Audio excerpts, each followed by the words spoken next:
तो 5 मिनट में भारत के बाद अब बात करते हैं भारत में होने जा रहे लोकतंत्र के महापर्व की।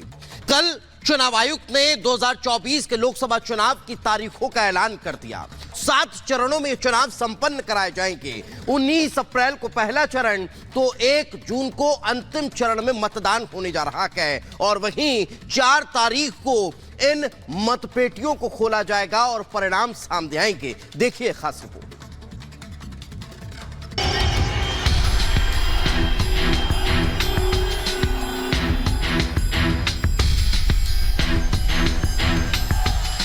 बज गया चुनावी महासमर का बिगुल।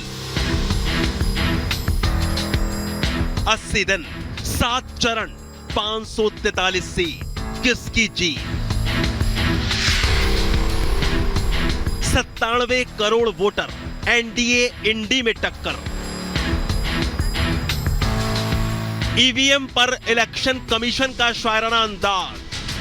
अधूरी हसरतों का इल्जाम हर बार हम पे लगाना ठीक नहीं। वफा खुद से नहीं होती, खता ईवीएम की कहते हो। वफा खुद से नहीं होती, खता ईवीएम की कहते हो। चुनाव आयोग के मुख्य चुनाव आयुक्त ने 2024 लोकसभा चुनाव की तारीखों का ऐलान कर दिया है। देश भर में कुल 7 चरणों में चुनाव करवाए जाएंगे।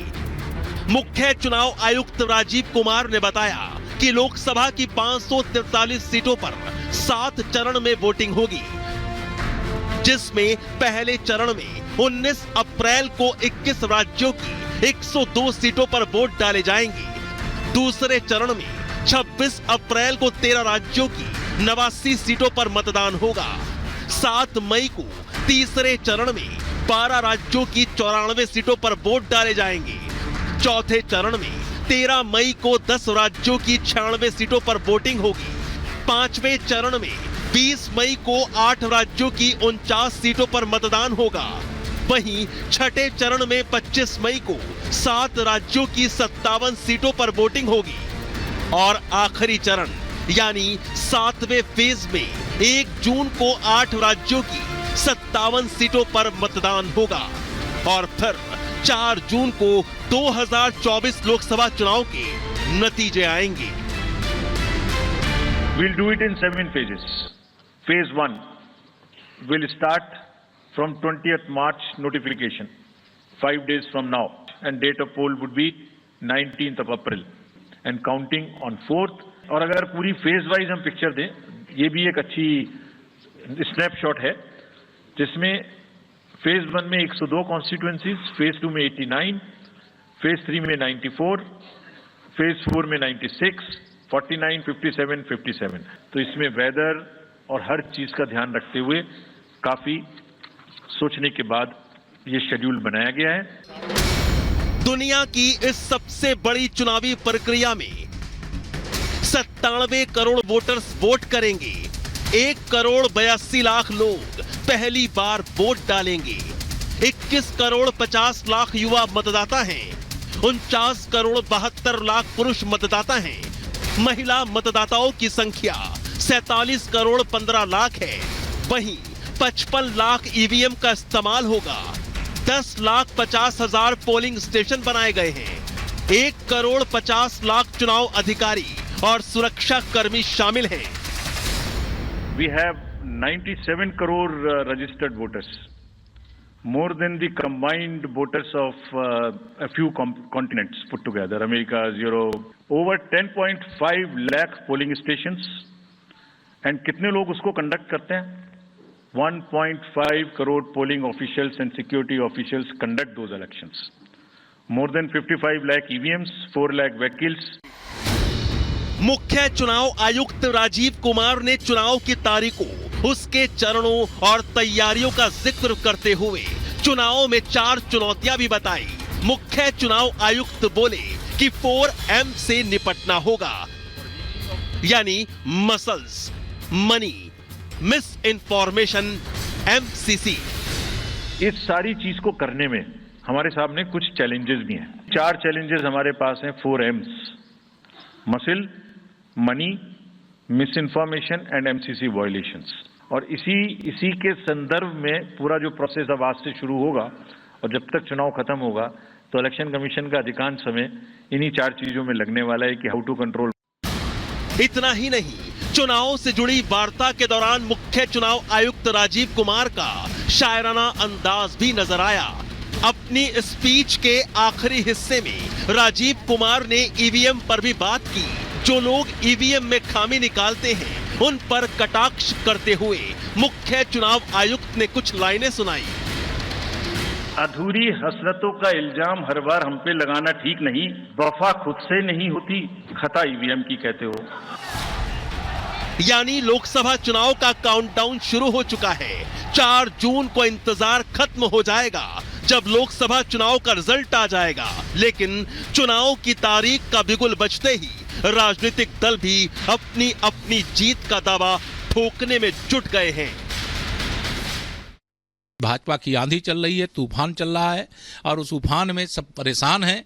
इसलिए अब की बार 400 पार, फिर एक बार प्रचंड बहुमत की मोदी सरकार। इस बार के चुनाव बहुत ही महत्वपूर्ण चुनाव है और मैं प्रदेश के सभी लोगों से कहूँगी कि बहुत सोच समझ के इस बार चुनाव अपना वोट डालें, क्योंकि यह चुनाव जो है यह उत्तर प्रदेश की दिशा बदलने का काम करने वाला है। चुनाव आयोग किसी पक्ष का ना होना चाहिए। हमें ये बात इसलिए कहना पड़ते कि पिछले कई चुनाव में हमने देखा है कि आचार संहिता, जो कोड ऑफ कॉन्डक्ट कहते हैं हम लोग, जो चुनाव ऐलान होने के बाद देश में चालू हो जाते हैं, बहाल हो जाते हैं, उस समय आम वोटरों को लुभाने के लिए आज सत्तारूढ़ पार्टी और खासकर देश की प्रधानमंत्री कभी कभी इसका बेजा इस्तेमाल करते हैं। हम पूरी तरह से तैयार हैं और दिल्ली के अंदर 7 सीटों पर ये गठबंधन चुनाव जीतेगा। दिल्ली के अंदर एक बड़ा बदलाव इस बार होने जा रहा है। 2024 लोकसभा चुनाव में टक्कर एनडीए और एनडी के बीच है। एनडीए ने अब की बार 400 पार का नारा दिया है तो इंडी ब्रिगेड मोदी सरकार को हराने का दावा कर रही है। लोकसभा चुनाव के दिन उंगली पर है। चुनाव आयोग तैयार है। आचार संहिता लागू हो चुकी है। 4 चरण के चुनावी रण के बाद 4 जून परिणाम का दिन होगा और उस दिन पिक्चर साफ हो जाएगी कि जनता जनार्दन ने किसे अपनी सरकार चुना है। Bureau report, Republic Bharat.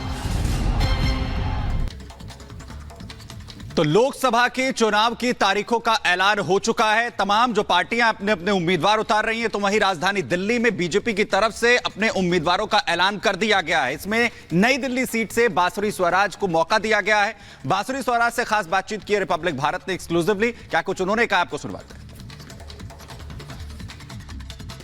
इस वक्त हमारे साथ बातचीत करने के लिए नई दिल्ली से भारतीय जनता पार्टी की प्रत्याशी बांसुरी स्वराज जी हैं। मैम, सबसे पहले तो कैसा आपको क्या अनुभूति है, क्योंकि चुनाव आयोग की तरफ से आज जो है वो अनाउंसमेंट कर दिया गया है। सभी पार्टी पहले से तैयार थे, अब कैसा लग रहा है, क्योंकि अब तो टाइम लिमिट भी पता चल गया कि भाई चलो इतने तारीख को चुनाव है और उसके पहले जो है वो सब कुछ तैयार करना है। जी, मैं कहूंगी कि लोकतंत्र का एक महापर्व है और मेरा विनम्र निवेदन है प्रत्येक भारतीय से कि जाकर जिस भी चरण में आपका इलेक्शन है जाकर अपना मतदान अवश्य करिए। दिल्ली की जनता से विनम्र निवेदन है कि 25 मई हमारे इलेक्शन की डेट है, उस दिन जाकर अवश्य अपना मतदान करें।